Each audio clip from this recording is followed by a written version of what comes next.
একজন সাহাবী আবু তালহা রাদিয়াল্লাহু তাআলা আনহু, তিনি যখন শুনলেন এই আয়াত যে তোমরা ততক্ষণ পর্যন্ত পরিপূর্ণ নেককার হতে পারবে না যতক্ষণ না তোমাদের ভালোবাসার বস্তু থেকে, তোমাদের পছন্দের বস্তু থেকে আল্লাহর রাস্তায় না দিবে, যখন দিবে তখনই তুমি পরিপূর্ণ নেককার হতে পারবে।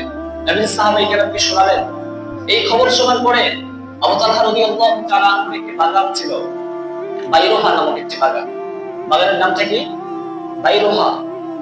তো তিনি এই বাগানটিকে অনেক পছন্দ করতেন, বাগানটিকে অনেক ভালোবাসতেন। বাগানটি অনেক সুন্দর ছিল, অনেক নিবিড় একটি বাগান ছিল। তো এই বাইরুহা নামক বাগানের বিষয়ে আবু তালহা রাদিয়াল্লাহু তাআলা আনহু নবীর কাছে চলে আসলেন।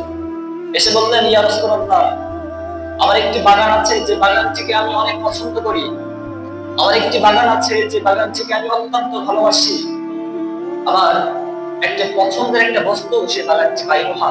আমি সেই বাগানটিকে আপনাকে দিয়ে দিলাম, আপনি যেভাবে ইচ্ছে সেভাবে বাগানটিকে ব্যয় করতে পারেন। আমি সেটাকে আল্লাহর রাস্তায় দিয়ে দিলাম। নবীজি এটা শুনে অত্যন্ত খুশি হলেন, তিনি অত্যন্ত আনন্দিত হলেন। হওয়ার পরে তিনি বললেন, আবু তালহা, এই বাগানটি আমাকে দেবার কোনো প্রয়োজন নেই।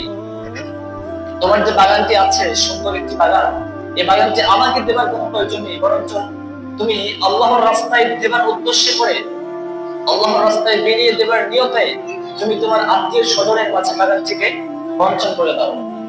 আবু তালহা রাদিয়াল্লাহু তাআলা আনহু তখন তিনি তার চাচাতো ভাইকে দিয়েছিলেন। তার যে আত্মীয় স্বজন ছিল, চাচাতো ভাই, তাদেরকে বাগানটি বঞ্চন করে দিয়েছিলেন।